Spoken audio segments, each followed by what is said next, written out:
श्रीवल्लभ पद वंदो सदा। अब आगे आज हम यहाँ माधवपुर के बैठक जी में आए हैं। यहाँ की बैठक जी का भी बहुत ही सुंदर चरित्र है। यहाँ श्री महाप्रभु जी पधारे माधवपुर में और कदम कुंड है पास ही।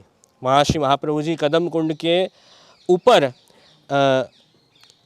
छोकर के वृक्ष के नीचे आप श्री महाप्रभु जी विराजे और श्री महाप्रभु जी ने समझाया कि ये वही स्थल है माधवपुर जहाँ पर भगवान कृष्ण और श्री रुक्मिणी जी का विवाह हुआ है।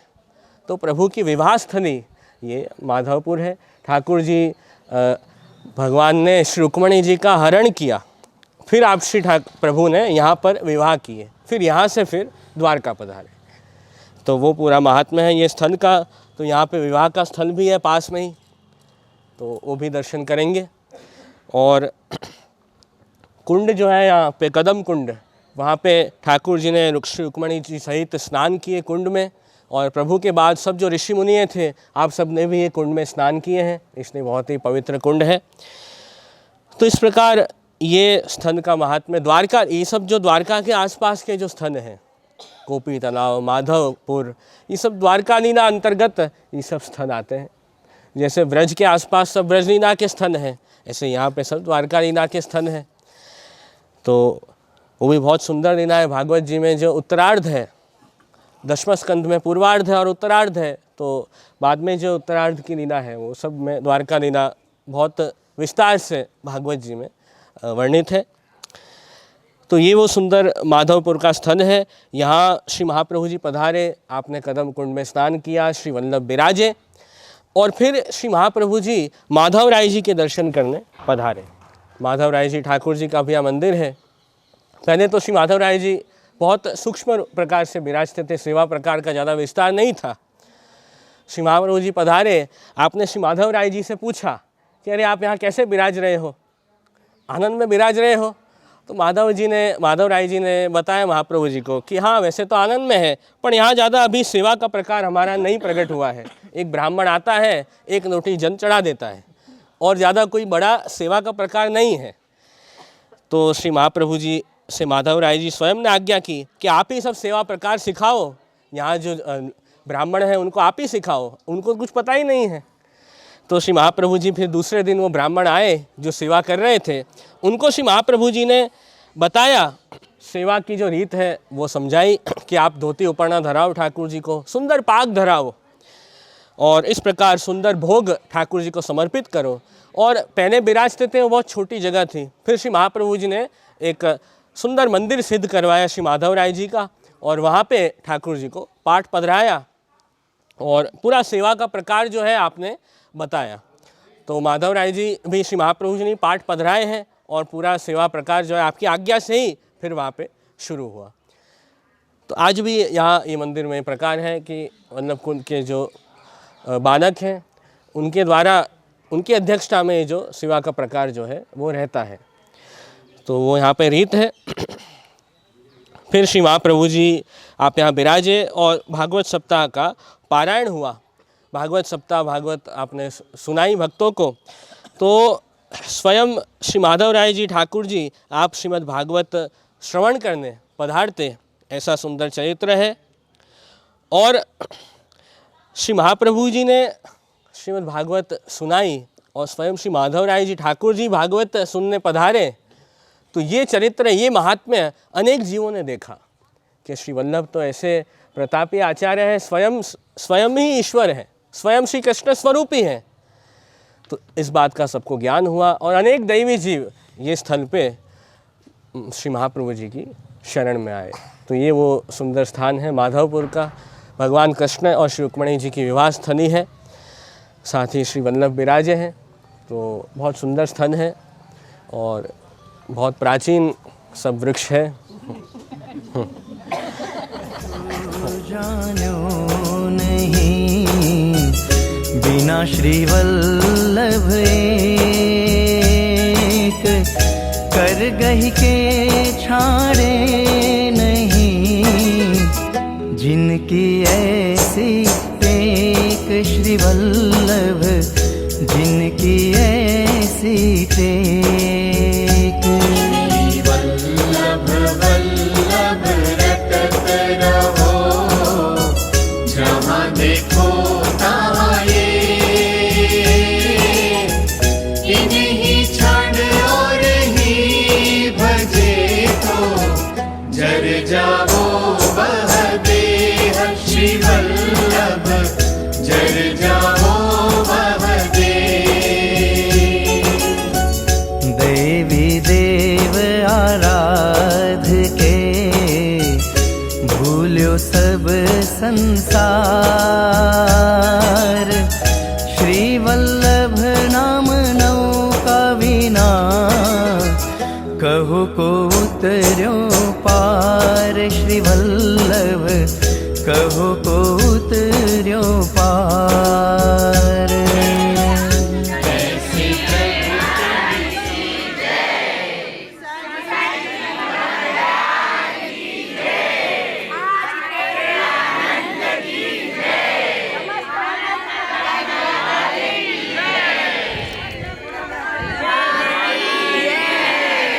आनंद कराने वाले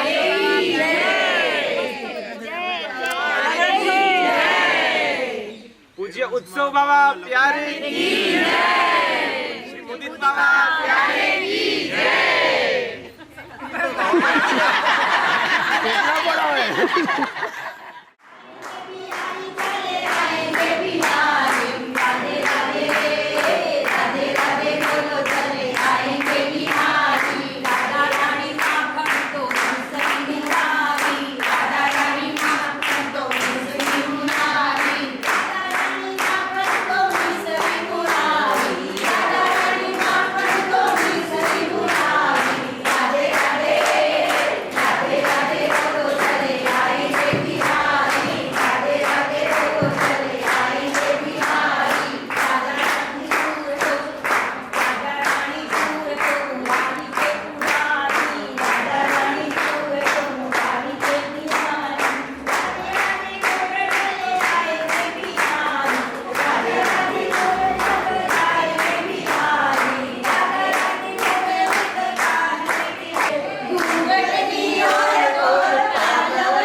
बेलो बेसी जाओ प्लीज। ओ मासी बेसी जाओ।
बिना श्रीवल्लभ एक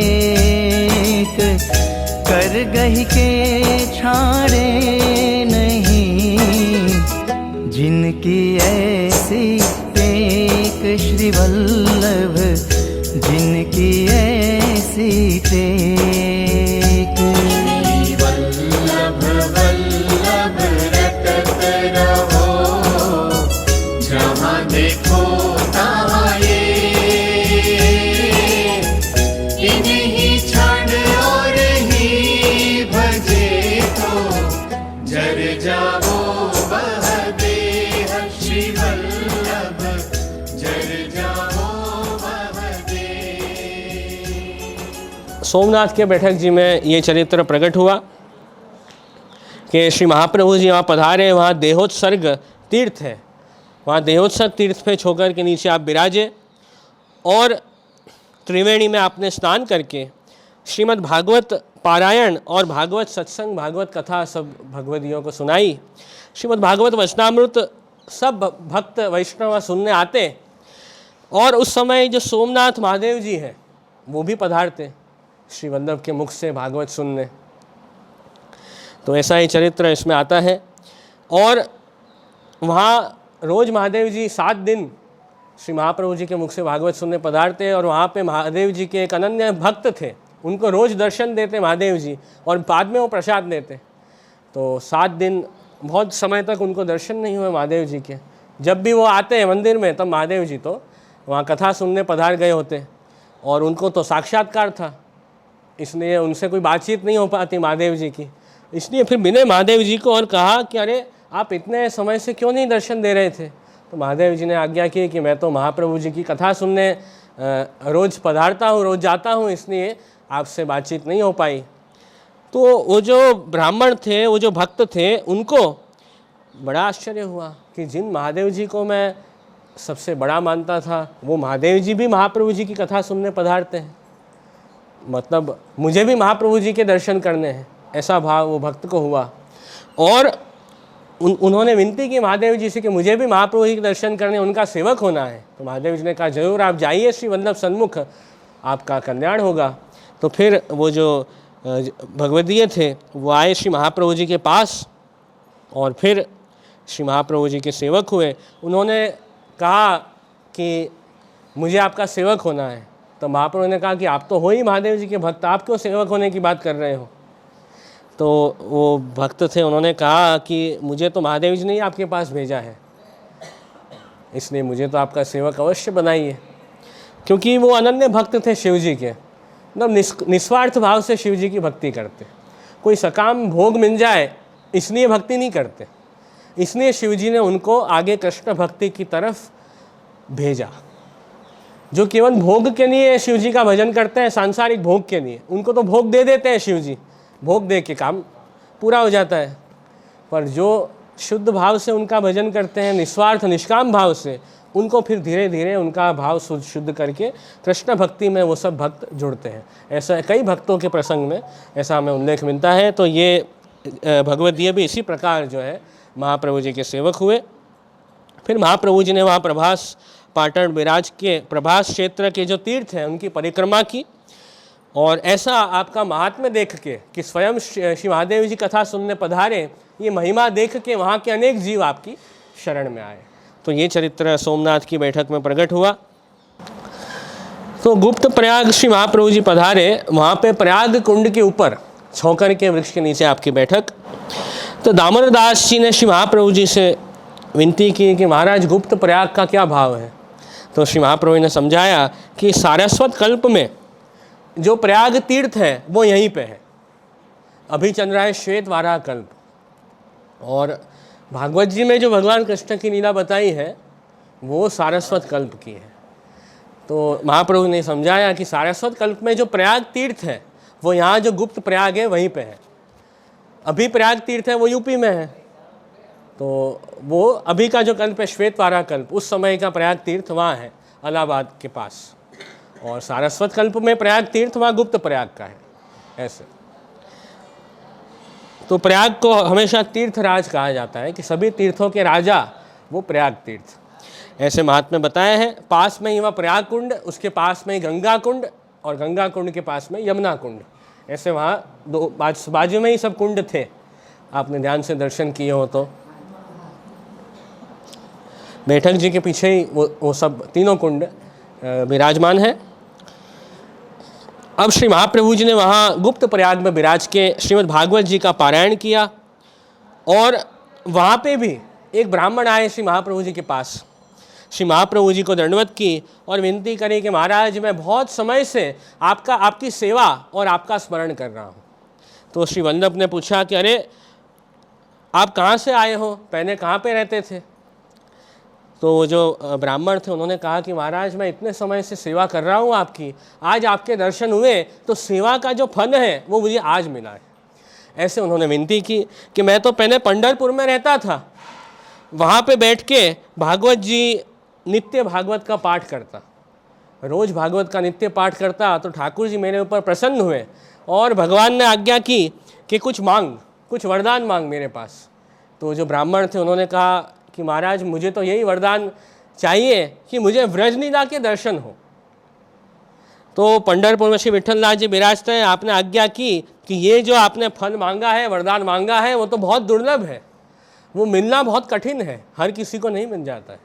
तो जब साक्षात श्री महाप्रभु जी पधारेंगे तब तुझे ये फल का दान होगा। ऐसे श्री विठलनाथ जी ने आज्ञा की। फिर श्री महाप्रभु जी पृथ्वी परिक्रमा करते करते सब तीर्थों का उद्धार का स्नात करते करते श्री महाप्रभु जी पधारेंगे, तब तुम्हारा जो मनोरथ है वो पूरा हो जाएगा।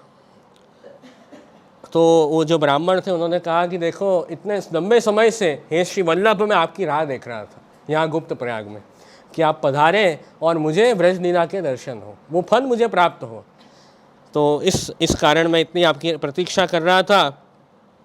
तब श्री महाप्रभु जी ने आज्ञा की कि अब तुम प्रयाग कुंड में स्नान करके आओ।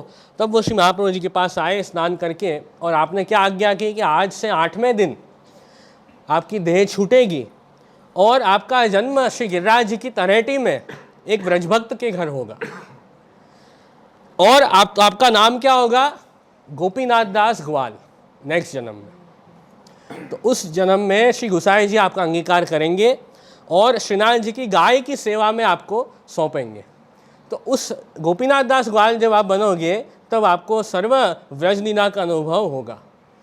ये वरदान श्री महाप्रभु जी ने उनको दिया, और 7 दिन गुप्त प्रयाग बैठक जी में विराज के आपने श्रीमद् भागवत जी का पारायण किया। तो ये चरित्र और प्रसंग आपने गुप्त प्रयाग की बैठक में प्रकट किया।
जर जावो वह देह श्री वल्लभ जर जावो वह देह। देवी देव आराध के भूल्यो सब संसार। श्री वल्लभ नाम नौका विना कहो को उतर्यो पार। श्री वल्लभ कहो को उतर्यो पार। ऐसे प्रभु क्यों विसारिए जाकी कृपा पार। पल पल में रटते रहो श्री वल्लभ नाम उच्चार। श्री वल्लभ वल्लभ नाम उच्चार। श्री वल्लभ नाम अगाध है जहाँ तहाँ तू मत बोल। जब हरिजन ग्राहक मिले तागे तू खोल। श्री वल्लभ तागे तू खोल।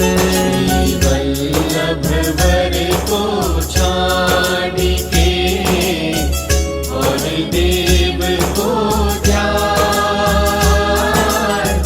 तामुख पनैया कूटिए जब लग कूटी जाय। श्री वल्लभ जब लग कूटी जाय। श्री वल्लभ वल्लभ रटत हो वल्लभ जीवन प्राण।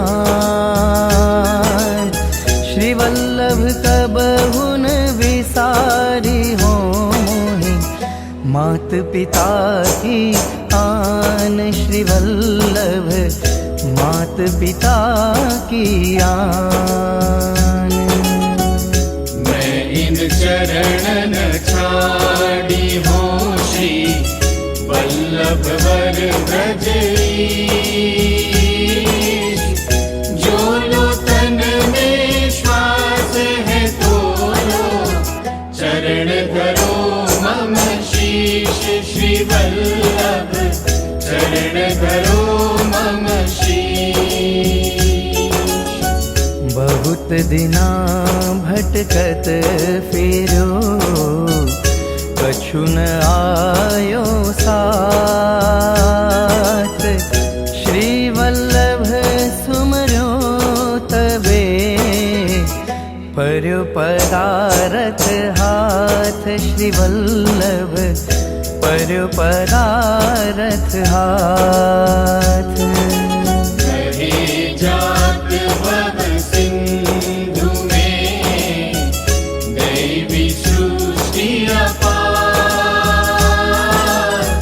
तिनको करन उद्धार प्रभु प्रकटे परम उदार। श्री वल्लभ प्रकटे परम उदार। श्री वल्लभ करुणा करी कली में लियो अवतार। महापतित उद्धार के कीनो यश विस्तार।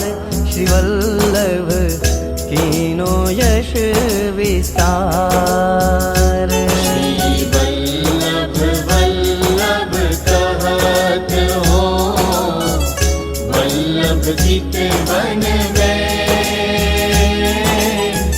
श्री वल्लभ क्षण और ही भजे तो नहीं निरखो नैन। श्री वल्लभ तो नहीं निरखो नैन। धूर परोवा वदन में जाको चित नहीं ठोर। श्री वल्लभ वर को विसार के नैनन निरखे और श्री वल्लभ नैनन निरखे और शरणागति जब लेते हैं करत त्रिविध दुख दूर शोक मोह ते काढ़ के देत आनंद भरपूर श्री वल्लभ देत आनंद भरपूर यश ही फैल्यो जगत में अधम उदाहरण आए तिनकी विनती करत हो चरण कमल चितलाय श्री वल्लभ चरण कमल चितलाय पतितन में विख्यात हो महापतित मम नाम अब याचक होए जाच हो शरणागति सब याम श्री वल्लभ शरणागति सब याम श्री वल्लभ विठलनाथ जो सुमरो एक घड़ी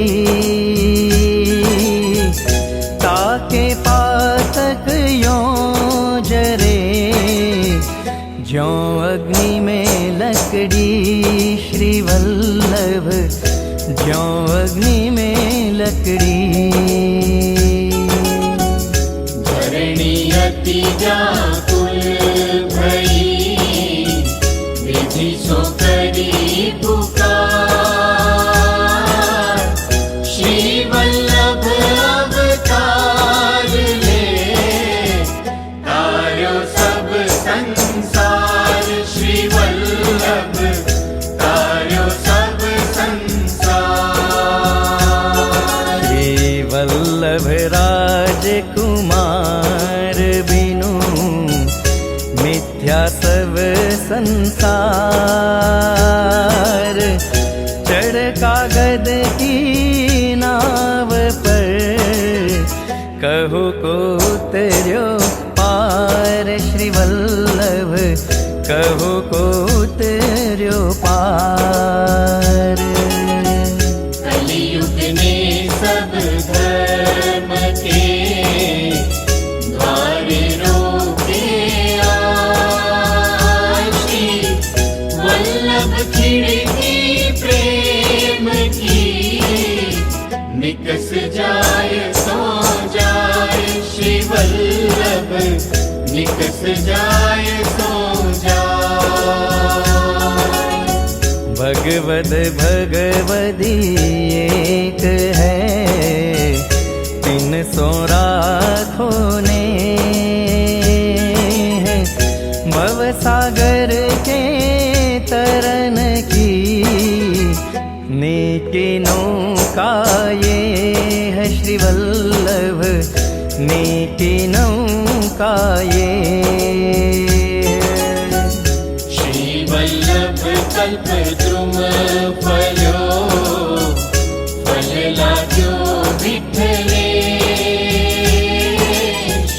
शाखा सब बालक भये ताको पारन पावत शेष श्री वल्लभ पारन पावत शेष श्री वल्लभ आवत मैं सुने कछु नियरे कछु दूर तीन पलकन सोमग झार हो व्रज गलियन की धूर श्री वल्लभ व्रज गलियन की धूर कृपा सिंधु जल सींच के राख्यो जीवन मूल स्नेह बिना मुरझात है, प्रेम बाग के फूल श्री वल्लभ, प्रेम बाग के फूल। जग में मिलन अनूप है, भगवदियन को संग, तिनके संग प्रताप ते, होत श्याम सौरंग श्री वल्लभ, होत श्याम सौरंग।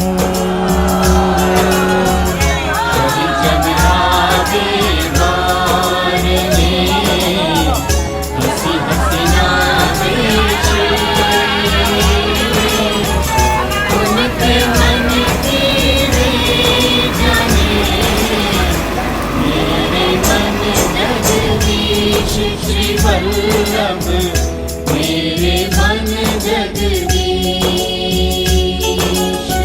हरि बड़े हरिजन बड़े, बड़े हैं हरि के दास, हरिजन सो हरि पावही, जो है इनके पास श्री वल्लभ, जो है इनके पास। मन नगता को दीजिए, जो प्रेम पार की हो, ना कर रहिए मौन वे, काहे जीवन खोए श्री वल्लभ, काहे जीवन खोए। प्रेम पार की जो मिले, ताको कर मनुहार, तिन सो प्रिया प्रीतम मिले, सब सुख दीजे वार श्री वल्लभ, सब सुख दीजे वार। रंजक दोष न देखिए, वे गुण प्रेम अमोल, प्रेम सुहागी जो मिले, तासो अंतर खोल श्री वल्लभ, तासो अंतर खोल। साधन करो दृढ़ आसरो, फल भजवो फल एक, पलक पलक के ऊपरे, वारो कल्प अनेक श्री वल्लभ, वारो कल्प अनेक। श्री वल्लभ जीवन प्राण है, नयन न राखो घेर, पलकन के पर्दा करो, जानन देहो फेर श्री वल्लभ, जानन देहो फेर। पूरण ब्रह्म प्रकट भये, श्री लक्ष्मण भट्ट गे, व्रज जन पर बरखत सदा, श्री व्रजपति पद ने है श्री वल्लभ, श्री व्रजपति पद ने है। जागत सोवत स्वप्न में, बोल जोश निशान,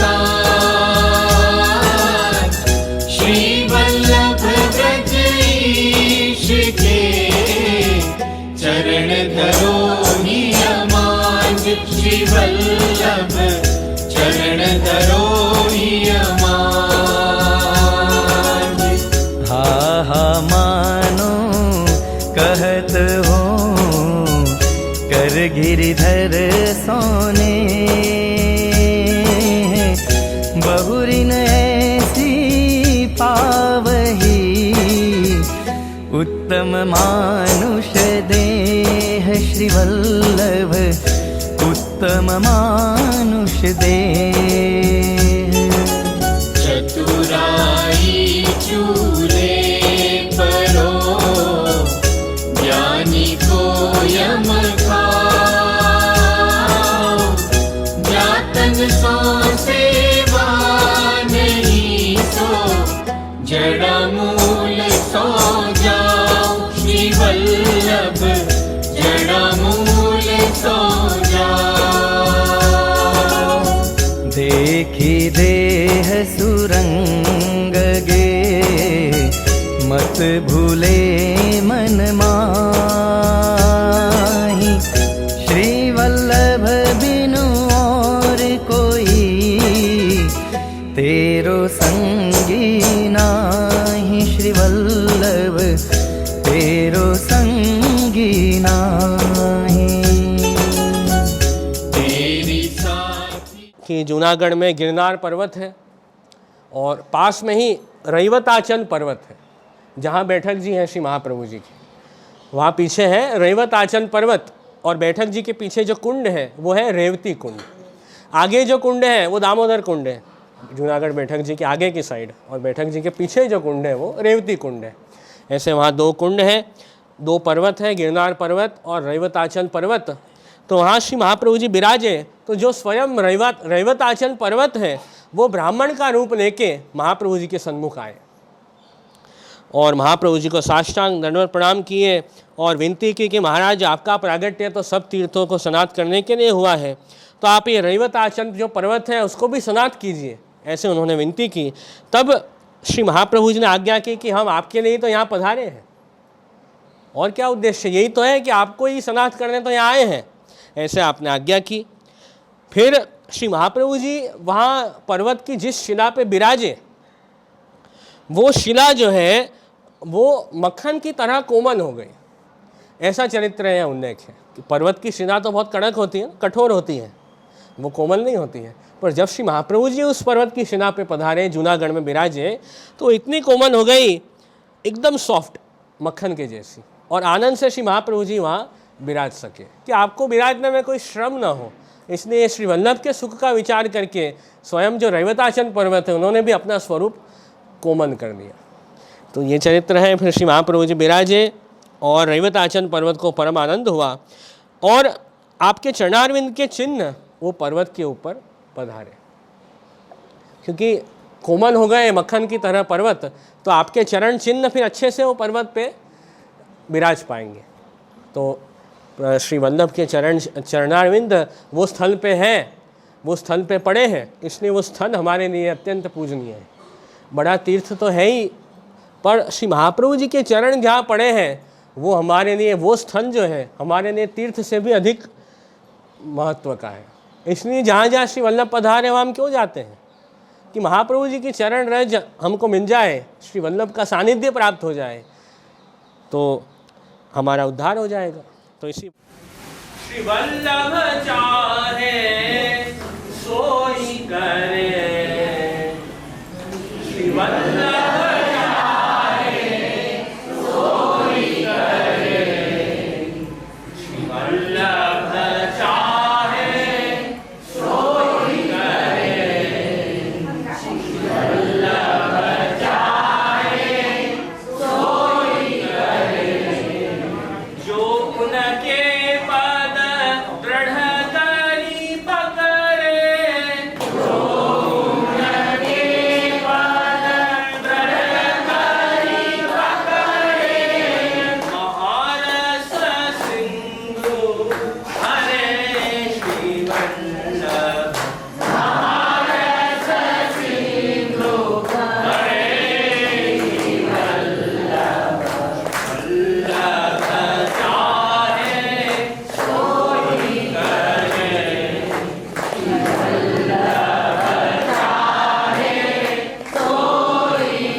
सदा सरस होत सब ज्ञान रसिक रटत आनंद सो करत सुधा रस पान श्री वल्लभ करत सुधा रस पान। और कछु जानो नहीं बिना श्री वल्लभ एक कर गही के छाड़े नहीं जिनकी ऐसी टेक श्री वल्लभ जिनकी ऐसी टेक। वल्लभ वल्लभ रटत रहो जहाँ देखो तहाँ ये इन्हीं क्षण और ही भजे तो जर जाओ बह देह श्री वल्लभ जर जाओ बह देवी देव आराध के भूल्यो सब संसार श्री वल्लभ नाम नौका विना कहो को उतर्यो पार श्री वल्लभ कहो को उतर्यो पार। ऐसे प्रभु क्यों बिसारिए जाकी कृपा पार पल पल में रटते रहो श्री वल्लभ नाम उच्चार श्री वल्लभ वल्लभ नाम उच्चार। श्री वल्लभ नाम अगाध है जहाँ तहाँ तू मत बोल जब हरिजन ग्राहक मिले तागे तू खोल श्री वल्लभ तागे तू खोल। वल्लभ वर को छाड़ के और देव को ध्यान तामुख पनैया कूटिए जब लग कूटी जाय श्री वल्लभ जब लग कूटी जाय। श्री वल्लभ वल्लभ रटत हो वल्लभ जीवन प्राण श्री वल्लभ कबहु न विसारी हो मोहि मात पिता की आन श्री वल्लभ मात पिता की आन। मैं इन चरणन छाड़ी हूँ श्री वल्लभ वर ब्रजेश जो लो तन में श्वास है तो लो चरण धरो मम शीश श्री वल्लभ चरण धरो मम शीश। बहुत दिना भटकत फिरो कछु न आयो साथ श्री वल्लभ सुमरो तबे पर्यो पदारथ हाथ श्री वल्लभ पर्यो पदारथ हाथ। रहे जात भव सिंधु में दैवी सृष्टि अपार तिनको करन उद्धार प्रभु प्रकटे परम उदार श्री श्री वल्लभ प्रगटे परम उदार। श्री वल्लभ करुणा करी कली में लियो अवतार। महापतित उद्धार के कीनो यश विस्तार। श्री वल्लभ कीनो यश विस्तार। श्री वल्लभ वल्लभ कहत हो वल्लभ चित वन में। श्री वल्लभ छड़ और ही भजे तो नहीं निरखो नैन। श्री वल्लभ तो नहीं निरखो नैन। धूर परोवा वदन में जाको चित नहीं खोर। श्री वल्लभ वर को विसार के नैनन निरखे और। श्री वल्लभ नैनन निरखे और। शरणागति जब लेते हैं करत त्रिविध दुख दूर। शोक मोह ते काढ़ के देत आनंद भरपूर। श्री वल्लभ देत आनंद भरपूर।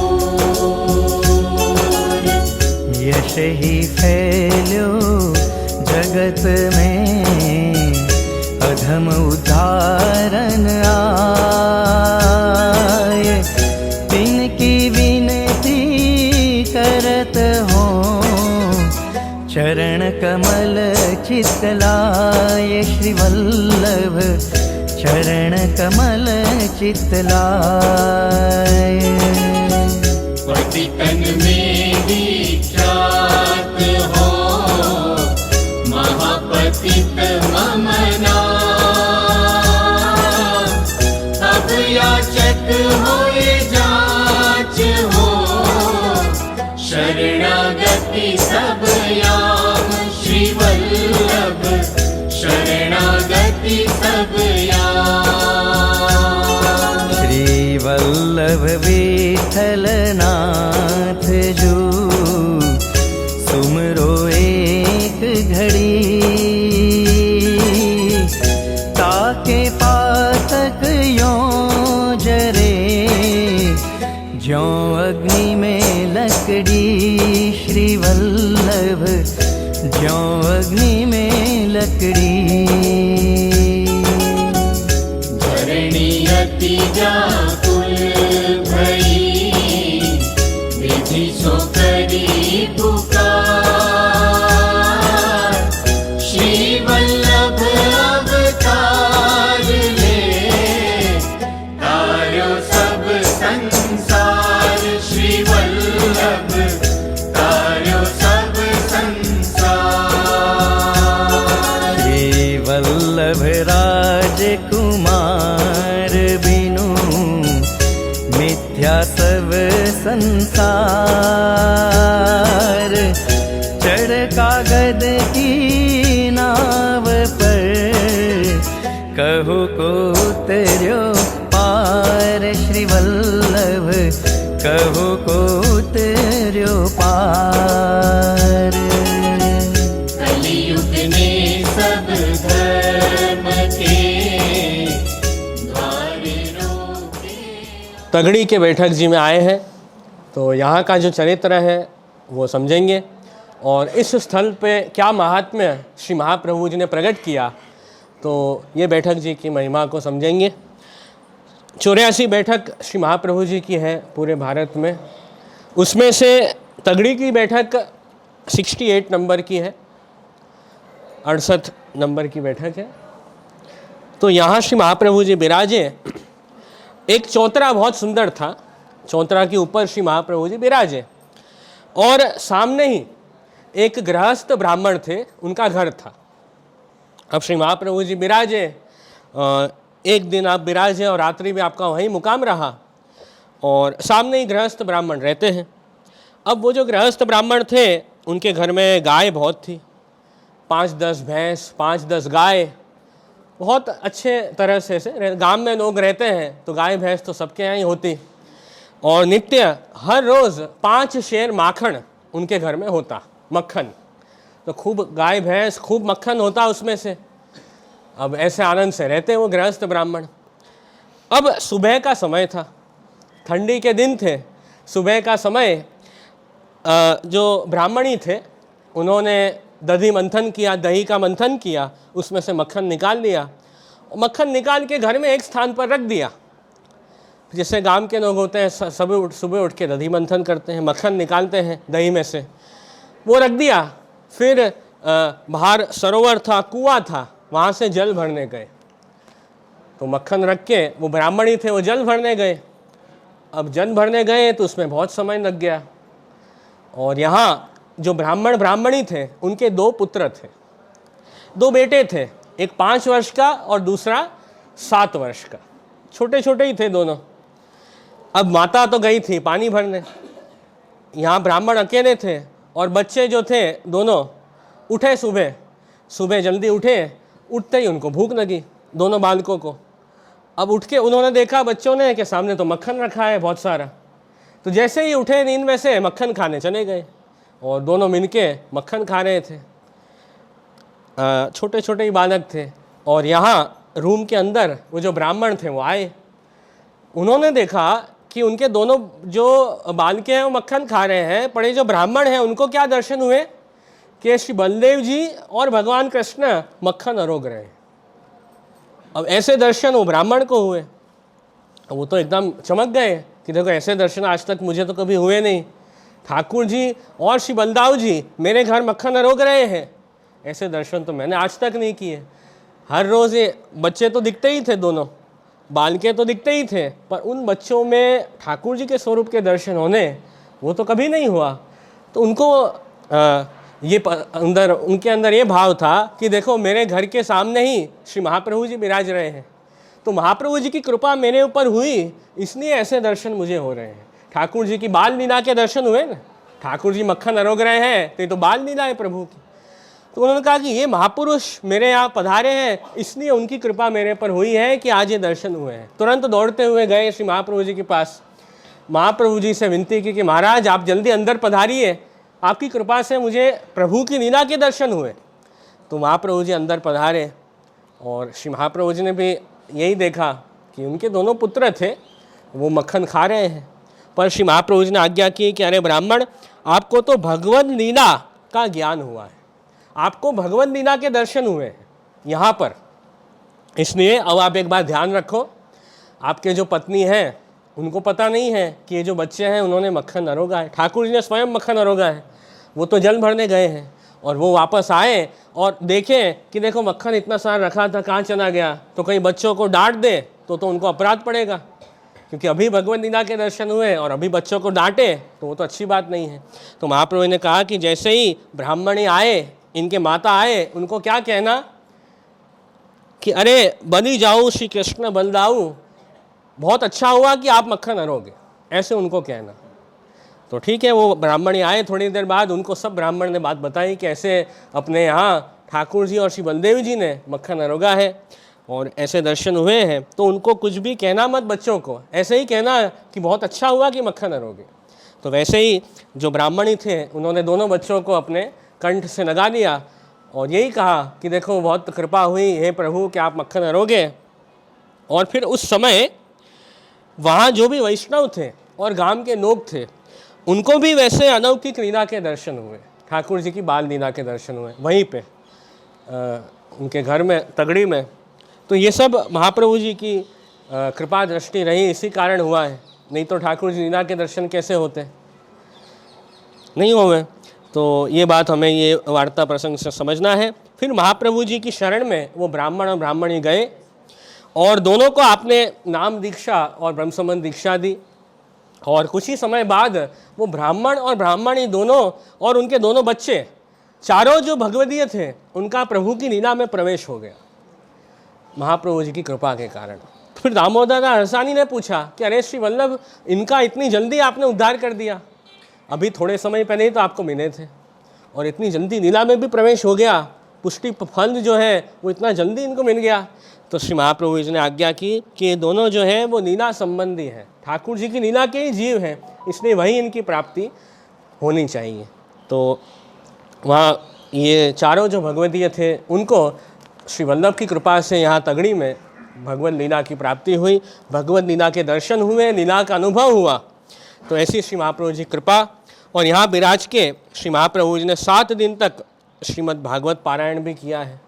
श्रीमद् भागवत वचनामृत श्री वल्लभ ने सभी भगवत दैवी जीवों को सुनाए हैं। और श्रीमद् भागवत सत्संग, श्रीमद् भागवत कथा का जो आनंद है वो अनिर्वचनीय सुख है, ऐसा सुख है जो हम वाणी से कह नहीं सकते हैं। वैसा आनंद श्री महाप्रभु जी ने यहाँ विराज के सब भगवदियों को निभाया है। तो ऐसा ये सुंदर तगड़ी की बैठक जी का ये चरित्र है। कहे जात भव सिंधु में दैवी सृष्टि अपार,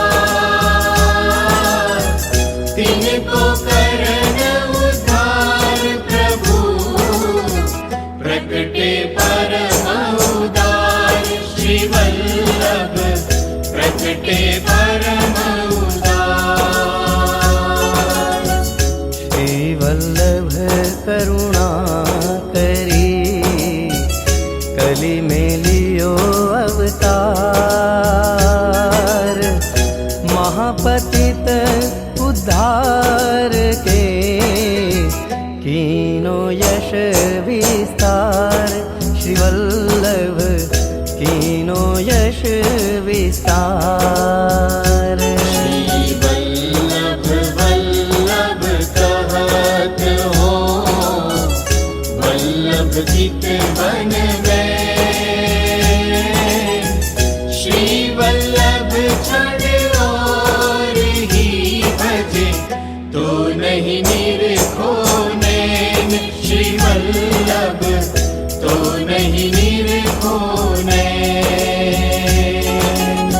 धूर परोवा वदन में जाको चित नहीं खोर, श्री वल्लभ वर को विसार के नैनन निरखे और, श्री वल्लभ नैनन निरखे और। शरणागति जब लेते हैं करत त्रिविध दुख दूर, शोक मोह ते काढ़ के देत आनंद भरपूर, श्री वल्लभ देत आनंद भरपूर। यश ही फैल्यो जगत में अधम उदाहरण आए, तिनकी विनती करत हो चरण कमल चितलाय, श्री वल्लभ चरण कमल चितलाय। કરદમ ઋષિ અને દેવહૂતિજીની કથા, જેમાં કરદમ ઋષિ બ્રહ્માજીના પુત્ર અને ભગવાનના ભક્ત ઠાકુરજી બ્રહ્માજીને આજ્ઞા કરી સૃષ્ટિ રચવાનું કાર્ય આપ કરો। બ્રહ્માજીએ એમના સંતાનોને આજ્ઞા કરી કે પ્રભુની આજ્ઞા છે, ઠાકુરજીને રમણ કરવું છે અને આપણી લીલા માટે આ સૃષ્ટિ બનાવી છે। તો કદમ ઋષિએ એ આજ્ઞા શિરોધારે કરી અને ઠાકોરજીનું કાર્ય તો ઠાકોરજી પૂરું કરી શકે। પોતાનો અહંકાર રાખીને આપણે કામ કરીએ તો માથામાં બોજો બહુ પડે, ભાર લાગે અને આપણો અહંકારનો ઓળકાર વધે એ વધારાના, એટલે તબિયત ખરાબ થાય। તો આપણે પ્રભુનું કાર્ય છે અને પ્રભુની કૃપાથી એ કાર્ય થશે, એ ભાવથી કોઈ પણ કાર્ય કરવા, ખાલી દરેક કાર્ય ભાઈ ઠાકોરજીની સૃષ્ટિ છે અને ઠાકોરજી મને આ સૃષ્ટિમાં મને જન્મ આપ્યો છે તો કોઈ કારણથી આપ્યો હશે. ઠાકોરજીનું જે કાર્ય છે મારે કરવાનું છે. એ ભાવથી આપણે કાર્ય કરવા, तो ये कर्म થી બંધાશો नहीं. अनासक्त भाव, ये सृष्टि में रह के कौन से भाव से कर्म करने हैं? अनासक्त भाव से कर्म करने हैं, भगवत आज्ञा मान के कर्म करने हैं. ब्रह्मा जी ने तो पूरी सृष्टि बनाई, कितने काम किए होंगे उन्होंने. अपन तो थोड़ा घर चलाते हैं, बिजनेस चलाते हैं, उसमें भी कितनी सारी प्रवृत्ति में हमको लगना पड़ता है. तो ब्रह्मा जी ने तो पूरी जगत की रचना की है, कितनी प्रवृत्ति में लगते होंगे वो. तो वो जो हर कार्य में आसक्त हो जाए तो बहुत तकलीफ हो जाएगी. तो ठाकुर जी ने उनको उपदेश दिया था कि अनासक्त भाव से आप कार्य करो मेरी आज्ञा मान के, तो आपको कोई बंधन नहीं होगा. वो अपने ऊपर भी एज इट इज़ एप्लीकेबल है. हमको भी हर कार्य जो है अनासक्त भाव से करना है, भगवत आज्ञा मान करना है. ठाकुर जी का कार्य, प्रभु का कार्य, प्रभु का काम करें, ठाकुर जी कराएंगे कार्य, क्यों नहीं कराएंगे. इस भाव से करना है. तो कर्दम ऋषि ने भी इसी भाव से उस कार्य को लिया और प्रभु की प्रसन्नता के लिए 10,000 साल तक, 10,000 वर्षों तक तप किया और उनकी भक्ति से प्रभु प्रसन्न हुए. ये सत्युग की बात बता रहा हूँ. प्रभु प्रसन्न हुए और प्रभु ने दर्शन दिए. प्रभु ने कहा कि मैं बहुत प्रसन्न हुआ आपकी भक्ति से और आपकी जो भी इच्छा है वो मैं जानता हूँ, आपके सब पुरुषार्थ में पूर्ण करूँगा. धर्म, अर्थ, काम, मोक्ष, चतुर्विध पुरुषार्थ आपके पूर्ण होंगे. और ठाकुर जी को बड़ा हर्ष हुआ. कैसे भक्त हैं मेरे, देखो भक्त को देख के प्रभु भी प्रसन्न हो जाते हैं. और ठाकुर जी के चक्षु में से हर्ष के आंसू बहने लगे, जिसको आज हम बिंदु सरोवर कह रहे हैं. तो ये बहुत अलौकिक स्थान है, प्राचीन स्थान है. और वहाँ फिर प्रभु की कृपा से स्वयंभू मनु ने अपनी कन्या देवहूति को साथ विवाह करवाया कर्दम ऋषि को. कर्दम ऋषि कन्या ढूंढने नहीं गए थे और स्वयंभू मनु भी कहीं, उनको भी प्रेरणा ठाकुर जी ने की.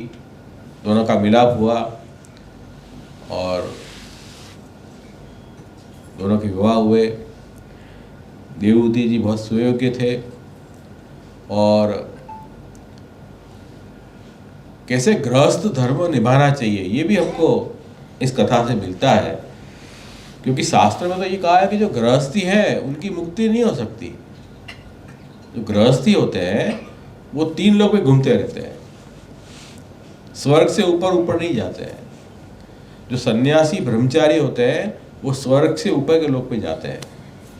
तो गृहस्थ धर्म में कैसे रहना, तो ठाकुर जी की प्रसन्नता के लिए यदि हम कार्य करें भगवत आज्ञा मान के, तो भगवत प्रसन्नता से गृहस्थी की भी मुक्ति होती है. ये बात हमको तृतीय स्कंद भागवत में समझाई है कि कर्दम ऋषि की भी मुक्ति हुई और देवहूति जी की मुक्ति हुई.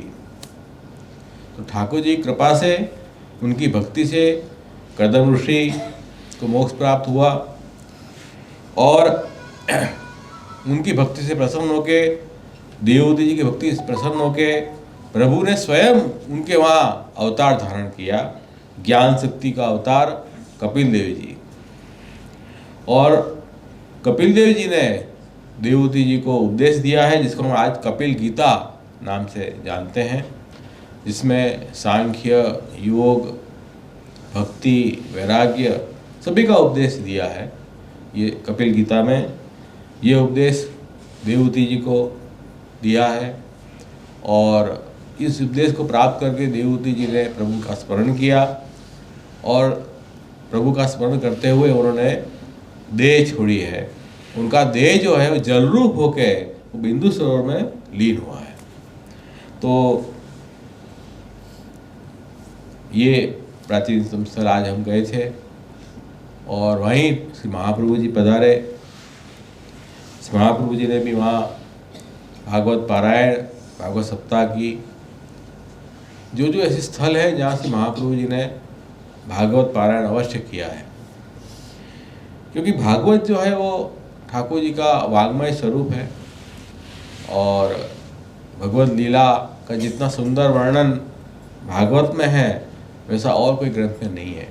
10वीं लीला का निरूपण, तो वहाँ के जो देव हैं वो स्थान के, वो भी सब श्री महाप्रभु जी की मुखारबिंद से भागवत सुनने पधारते थे, ऐसा महात्म्य था।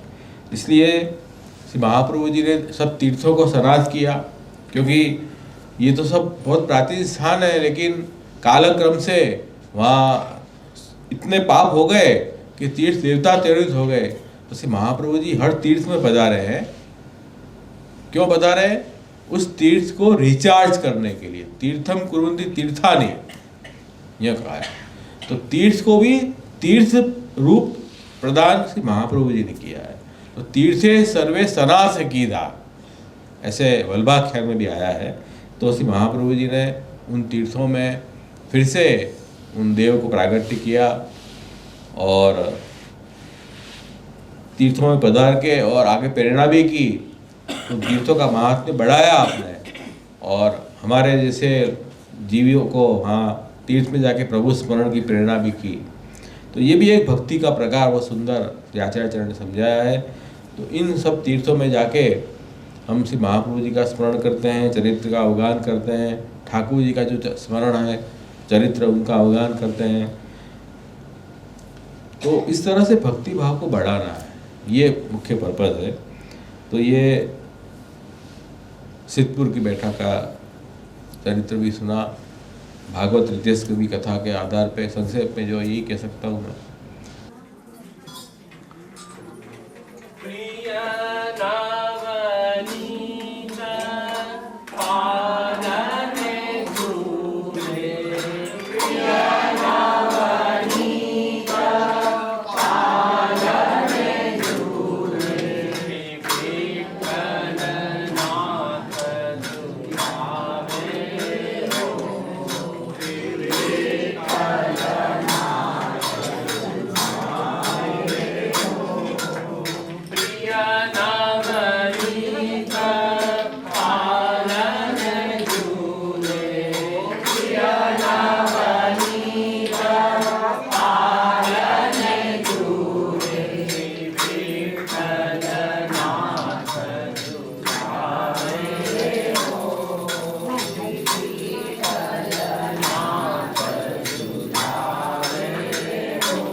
खेरालू में अपने यहाँ वार्ता साहित्य में वर्णन है कि श्री महाप्रभु जी विराजे जगन्नाथ जोशी के घर में।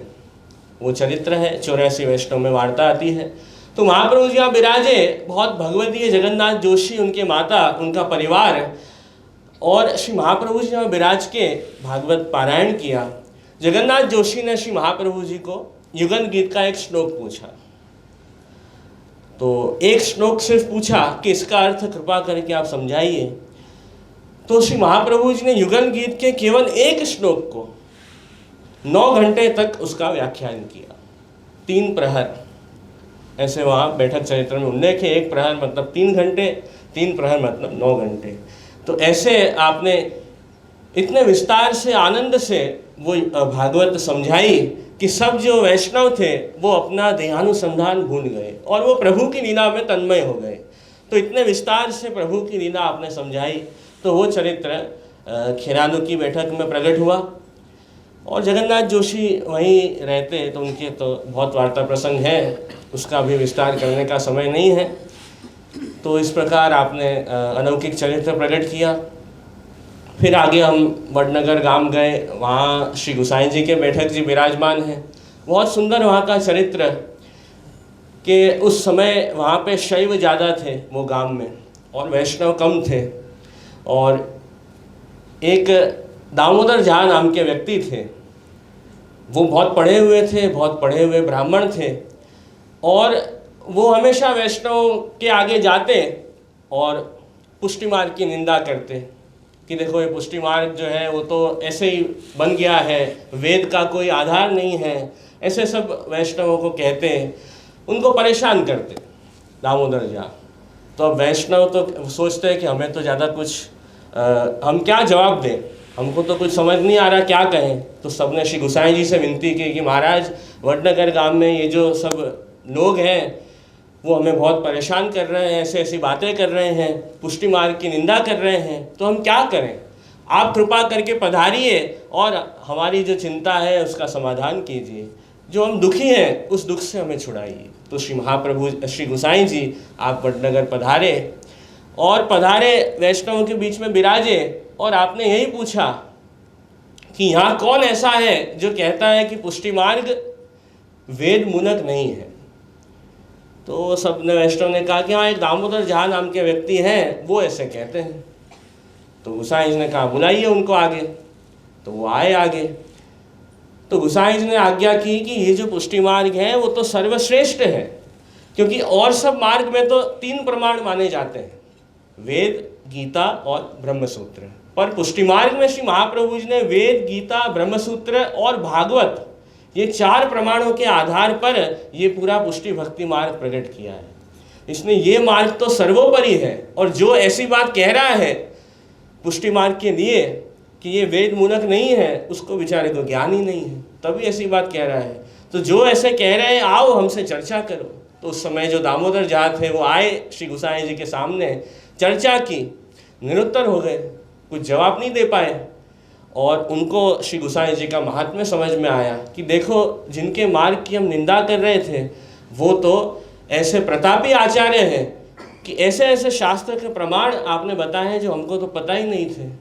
तो दामोदर झा तो दैवी जीव थे, पर कुछ गलत संग के कारण इस प्रकार वो वैष्णव पुष्टि मार्ग की निंदा कर रहे थे। पर उनको रियलाइज़ हुआ बाद में कि नहीं, मैं गलत कर रहा था, और श्री गुसाई जी की शरण में आ गए। उन्होंने कहा, वार्ता में सुंदर वर्णन है कि आटना दहाड़ा तो केवल छिलका कूट्या, उससे गुजराती लाइन आई है वार्ता में, जे कहीं छे ते आज मार्ग सर्वोपरि छे, कि इतने समय हम पुष्टि मार्ग से विमुख रहे तो छिलका आप कूटो, उससे क्या होता है, कुछ नहीं, कुछ हाथ में तो आता नहीं है। वैसे ही दामोदर झा ने कहा कि देखो अब श्री गोसाई जी की शरण में आया तो अब मुझे सब कुछ मिल जाएगा, इतना समय तो यूं ही निकल गया। अब वो सेवक हो गए श्री गोसाई जी के, दामोदर झा, उनके जो साथ के लोग थे वो कहने लगे कि अरे आप कैसे सेवक हो गए।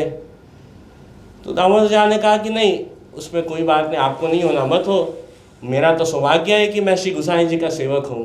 तो इस प्रकार श्री गोसाई जी ने वडनगर में विराज के पुष्टि मार्ग का महात्म्य सबको समझाया, और जो मार्ग की निंदा कर रहे थे उनको शास्त्र प्रमाण के आधार से निरुत्तर कर दिया।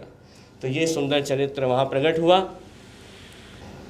तो नरोड़ा के बैठक जी में भी यही चरित्र प्रकट हुआ कि श्री महाप्रभु जी पधारे, वहाँ विराजे, और गोपाल दास नाम के एक दैवी जीव श्री वल्लभ सन्मुख आए।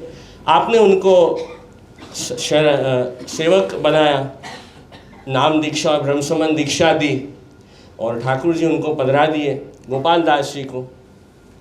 ठाकुर जी का नाम श्यामलाल जी, तो वो आपने वहाँ पधरा दिए उनको, जो आज असारवा में विराज रहे हैं, नटवरदान और श्यामलाल।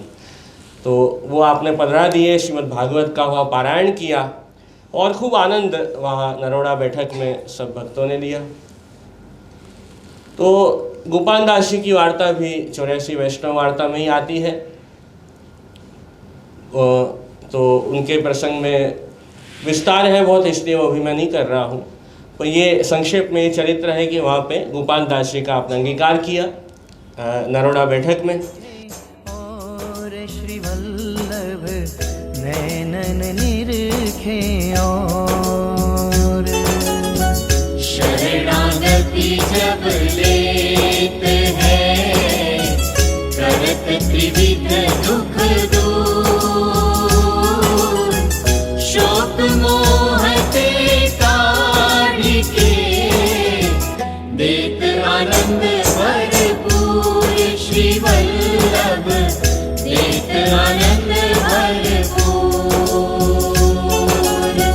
यश ही फैल्यो जगत में, अधम उदाहरण आए, तिनकी विनती करत हो, चरण कमल चितलाय श्री वल्लभ, चरण कमल चितलाय।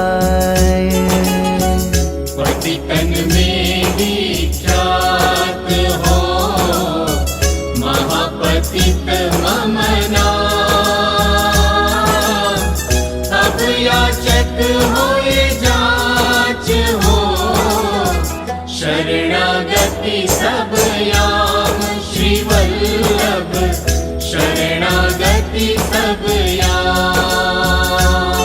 श्री वल्लभ विठल नाथ जो, सुमरो एक घड़ी,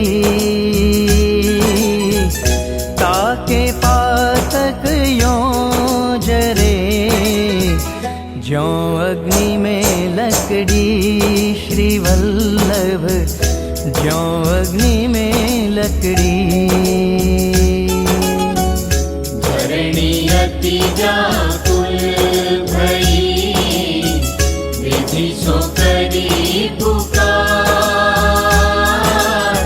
श्री वल्लभ अवतार ले, तारो सब संसार, श्री वल्लभ तारो सब संसार। श्री वल्लभ राजकुमार बिनु, मिथ्या सब संसार, चढ़ कागद की नाव पर, कहु को उतर्यो पार, श्री वल्लभ कहु को उतर्यो पार। धर्म के द्वार रोके श्री वल्लभ खिड़की प्रेम की निकस जाय सो जाय श्री वल्लभ निकस जाय सो जाय। भगवद भगवदी एक है, तीन सौ राखों ने है। भव सागर के तरन की नीति नौका ये है श्री वल्लभ नीति नौका ये। श्री वल्लभ कल्प द्रुम फलो फल लाग्यो विठले शाखा सब बालक भये ताको पारन पावत शेष श्री वल्लभ पारन पावत शेष। श्री वल्लभ आवत मैं सुने, कछु नियरे कछु दूर। इन पलकन सोमग झार हो, व्रज गलियन की धूर श्री वल्लभ व्रज गलियन की धूर। कृपा सिंधु जल सींच के राख्यो जीवन मूल। स्नेह बिना मुरझात है प्रेम बाग के फूल श्री वल्लभ प्रेम बाग के फूल। जग में मिलन अनूप है, भगवदियन को संग। तिनके संग प्रताप ते होत श्याम सौरंग श्री वल्लभ होत श्याम सौरंग। हरिजन आवे बारने हंसी हंसी। फिर असारवा बैठक में आगे श्री गोसाई जी और श्री गोकुलनाथ जी के बैठक है। वहाँ श्री गोसाई जी भाईनाथ कोठारी के वहाँ आप पधारते। जब भी गुजरात द्वारका यात्रा पे आप पधारते तब आपका मुकाम असारवा तो रहता ही श्री गोसाई जी का भाईनाथ कोठारी के घर में। और एक समय आप ऐसे ही विराज रहे थे। भाईनाथ कोठारी जो थे उनकी पुत्री का नाम था गोमती, और उनके जो विवाह हुए थे गोमती के वो गोपाल दास जी के साथ, ये दूसरे गोपाल दास जी हैं, तो उनके साथ विवाह हुए थे। आए श्री गोसाई जी के सामने, गोमती आए और उनके जो पति थे गोपाल दास जी वो भी आए। भाईनाथ कोठारी दंडवत करवाई कि महाराज आप आशीर्वाद दीजिए, मेरे पुत्री और जमाई हैं। श्री गोसाई जी ने पूछा पुत्री का क्या नाम है? उन्होंने कहा गोमती, और कहा कि गोमती नाम है पुत्री का, तो इनके पति तो सागर होंगे ना। ऐसे श्री गोसाई जी ने कहा गोमती नदी है, तो नदी कहाँ मिलती है? समुद्र में। तो आपने ऐसी आज्ञा की कि गोमती के वर तो सागर होने चाहिए। तो भाईनाथ कोठारी ने विनती की महाराज आपकी कृपा होगी तो सागर हो जाएंगे। फिर आपने आपका जो प्रसादी चर्वित तांबुल श्री गोसाई जी ने गोपाल दास जी को दिया, और वहीं पे असारवा में 9 वल्लभाख्यान गोपाल दास जी ने गान किए श्री गोसाई जी सन्मुख। पहले तो वो कुछ बोल नहीं पाते थे, मूंगे थे, कान से सुन नहीं सकते थे, ऐसी स्थिति थी। श्री गोसाई जी के सेवक नहीं हुए थे उसके पहले, पर जब श्री गोसाई जी की शरण आए, सेवक बने, आपका प्रसादी बीड़ी जिसे चर्वित तांबुल कहते हैं वो आपने उनको दिया, उसी समय गोपाल दास जी को वहाँ असारवा में श्री गोसाई जी की कृपा से श्री महाप्रभु जी ठाकुर जी की सभी लीलाओं का अनुभव हुआ, और वो लीलाओं के साक्षात दर्शन गोपाल दास जी ने किए, और फिर उसका वल्लभाख्यान के रूप में उन्होंने गान किया। तो नव वल्लभाख्यान जो प्रसिद्ध है, जो हर वैष्णव रोज गाते हैं और नित्य प्रति वल्लभाख्यान का गान करते हैं, तो वो वल्लभाख्यान का प्रागट्य जो है वो सारवा बैठक में हुआ है, तो वहाँ हम खास जाएंगे। कलियुग ने सब धर्म के द्वार रोके आशी, वल्लभ खिड़की प्रेम की, निकस जाए सो जाए श्री वल्लभ, निकस जाए सो जाए। भगवद भगवदी एक है, तीन सौ राखों ने भव सागर के तरन की, नेकी नौका ये है श्री वल्लभ, नेकी नौका ये। श्री वल्लभ कल्प द्रुम फलो, फल लाग्यो विठले, शाखा सब बालक भये ताको, पारन पावत शेष श्री वल्लभ, पारन पावत शेष। श्री वल्लभ आवत मैं सुने, कछु नियरे कछु दूर, इन पलकन सोमग झार हो, व्रज गलियन की धूर श्री वल्लभ, व्रज गलियन की धूर।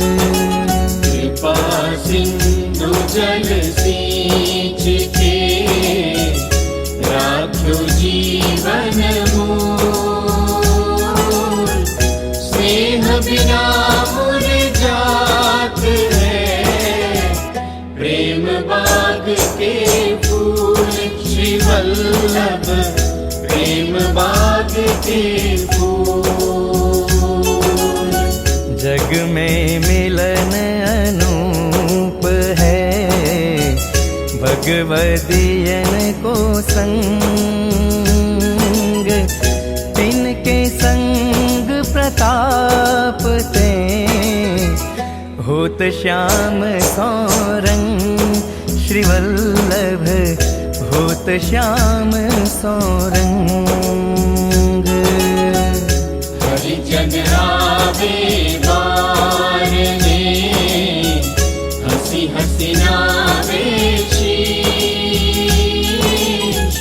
उनके मन की वे जाने, मेरे मन जगदीश श्री वल्लभ, मेरे मन जगदीश। तो सब वैष्णव मेरे साथ रहे मिलजुल के, बहुत अच्छा लगा, आनंद आया। और सबने ये यात्रा ऐसे ही नहीं हो जाती, बहुत कठिन कार्य है, सबके सहकार से होता है, सबके साथ से होता है। तो कार्यक्रम करना हो तो व्यवस्था होनी तो बहुत आवश्यक है, उसके बिना कार्यक्रम ही नहीं हो सकता है। तो हम आनंद ले सके उसके पीछे ये सब जो वैष्णव हैं, हिरेन भाई, धवल भाई, अंकित भाई और भी कई वैष्णव हैं, धीरेन भाई और आप सब वैष्णव जो हैं, सभी ने इतना सहयोग दिया, इतना संभाला सबको, और एक परिवार की तरह आप सब रहे हैं, ऐसे कहूँ तो ही ठीक है। सब वैष्णव अपना मान के कि ये हमारे परिवार के सदस्य हैं, ऐसे मान के आपने एक दूसरे की केयर की है, एक दूसरे का ध्यान रखा है।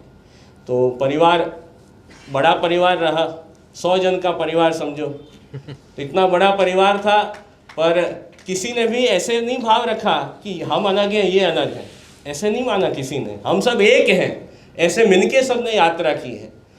तो बहुत अच्छा लगा और आप सबके साथ सहकार से सुंदर कार्य हुआ।